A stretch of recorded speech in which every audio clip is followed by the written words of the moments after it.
We have been accused of teaching justification by faith and works. The reason for this charge is our rejection of antinomianism. First, let us define the term antinomianism.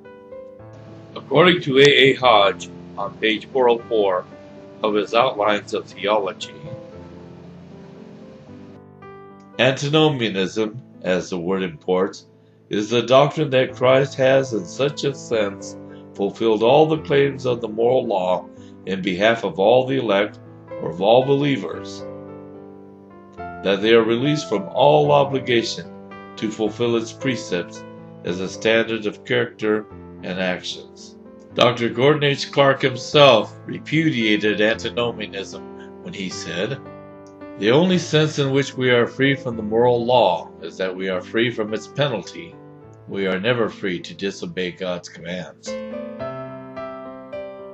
What do Presbyterians believe? Page 183.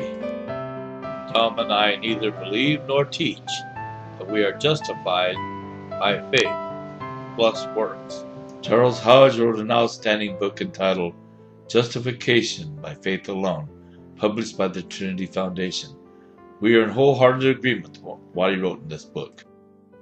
We also agree with what Hodge wrote in his commentary on the Epistle to the Romans. Here's a selection of comments he made on chapter 6 and the doctrine section of this commentary.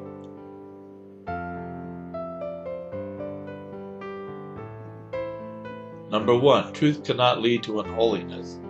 If a doctrine encourages sin, it must be false. Verses 1 and 2. 2. There can be no greater contradiction and absurdity than for one who lives in sin to claim to be a Christian. Verse 2. 3. Antinomianism is not only an error, it is a falsehood and a slander. It pronounces valid the very objection against the gospel, which Paul pronounces a contradiction and absurdity, and which he evidently regards as a fatal objection were it well founded. Verses 2 to 4. 8. The only proper evidence that we are partakers of the benefits of the death and life of Christ is our dying to sin and living to God. Verse 11. Hodge goes on to say in the remarks section at number 2, for a professing Christian to live in sin is not only to give positive evidence that he is not a real Christian, but it is to misrepresent and slander the gospel of the grace of God to the dishonor of religion and the injury of the souls of men.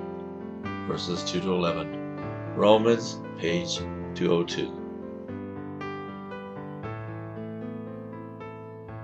In conclusion, while we reject the teaching that we are justified by faith and works, we nevertheless teach that works are a necessary consequence of saving faith.